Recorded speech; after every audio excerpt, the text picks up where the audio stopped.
Number 1888. பப்பு உனக்கு அப்படியே அம்மா ஞாபகம் வருது, தூக்கம் வரல, டிஸ்டர்ப் ஆகல, பேச கண்ணை சிமிட்டு வைக்கிய, தூக்கம் வரல, அப்படியே நல்லா முடிச்சுப்பாரு, நல்லா தூங்கிட்டு இருக்காரு. யோசனை அப்படியே எழுந்துச்சு உட்காரு, உட்காந்துட்டு உட்காந்துக்க, இது நான் சொல்றேன், உட்காந்து திருப்பி ஒரு தடவை வைப்பாரு, நல்லா தூங்கிட்டு இருக்காரு. உனக்கு யோசனை கிளாஸ் எல்லாம் போச்சு. டைலாக் சொல்ல சொன்னாம இவரு பொண்டாட்டி கூட சண்டை போட்டுட்டு இருக்காருன்னு நமக்கு தூக்கம் வர மாட்டாங்குது. ஆனா இவரு நல்லா பரட்டை விட்டு தூங்குறாரு. என்ன வளர்ந்தா சாமி. அப்படியே உனக்கு பிளாஷ்கட் ஞாபகம் வந்தது. வருணுக்கும் கண்மணிக்கும் வாக்குவாதம் நடந்ததெல்லாம் அப்படியே யோசனையில இருந்த. இப்போ அந்த பிளாஷ்கட் முடிஞ்சது. பாரு சொன்னது கரெக்ட். இந்த வாசுகி ஆண்டியும் அங்குளும் மோசமானவங்க. அவங்க இவங்களை பிரிக்க காத்துக்கிட்டு இருக்காங்க. நாம விடக்கூடாது. எப்படியாவது வருண் அப்பாவையும் கண்மணி அம்மாவையும் நாம ஒண்ணு சேர்க்கணும். பப்பு என்னடா பண்ண போற? யோசிச்சுட்டு எதேச்சியா திருப்பி சித்தப்போ பாரு.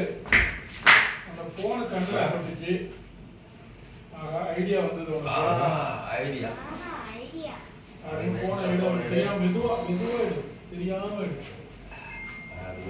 எடுத்துட்டு திருப்பி அவரை பாக்குறாரு.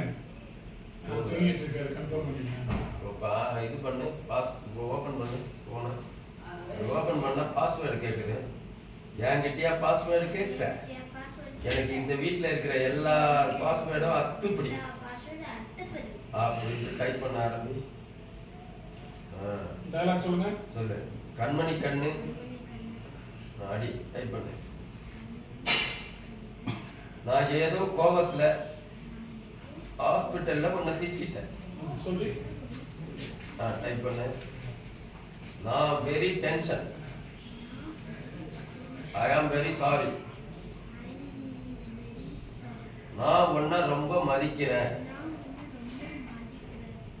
என்ன மன்னிச்சிடு.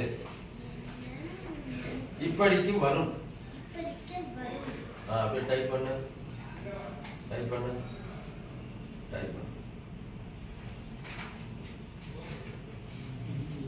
டைப் பண்ணிட்டு ஒரு யோசனை அப்படியே யோசனை அவரையும் பார்த்துட்டு திருப்பி யோசனைக்கு வா. Okay okay.